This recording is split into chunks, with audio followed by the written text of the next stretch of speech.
what is being most proven here. I'm not sure. One disparity, because we're getting, information tweeted out from various sources, one disparity that was interesting I'd like cleared up was where the helmet was found. Because I always thought Monarch Pass, this interests me, Monarch Pass, was it found up there? And this would be 8.4 miles away. And in whose vehicle? Because all the known vehicles, well, law enforcement have the tracking on all those vehicles. So, what day was the helmet taken? Okay, if it was 8.4 miles, it didn't have to be placed there.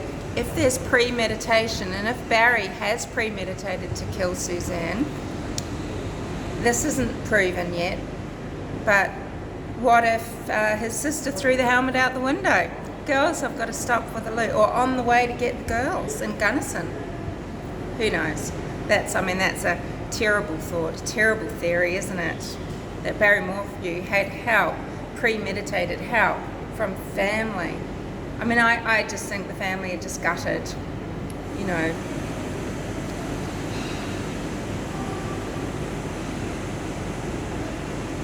But we were also told by someone else it could have been 0.84, which would be near a Fusa's Dam or, just somewhere around at that junction nearby to the site where the bike was found.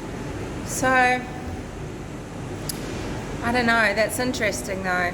And if it's found up at Monarch Pass, doesn't that point more to abduction from someone, maybe this sex offender who's touched Suzanne's car?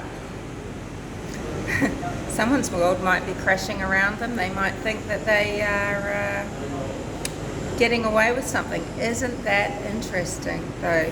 How can things like that not put reasonable doubt into a jury if this does go to trial? Just in my humble and,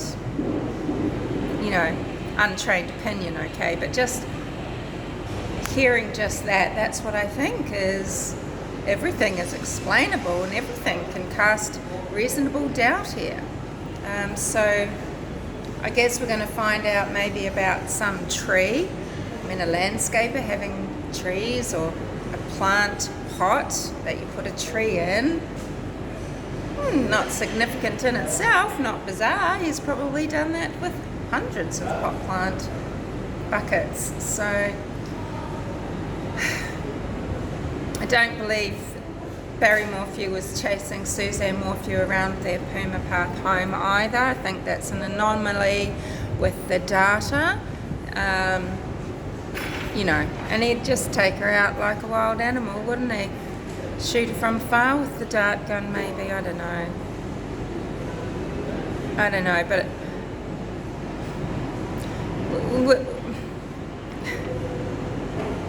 for Linda Stanley's sake, we're yet to see the big news and why she brought this case as soon as she got into office. Chris McDonough says, he found out about the affair. Well, Jeff Leibler had to be found by law enforcement, or was he found by Chris? Chris was talking with family, but I guess he was talking with friends. But how did he find out?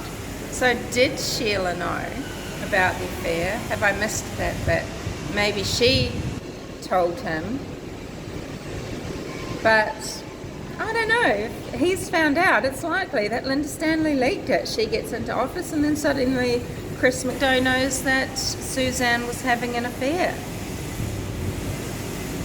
Just like she appears on Profiling Evil, and 2 days later Chris McDonough's in Salida for the arrest of Barry Morphew. Instinct? No.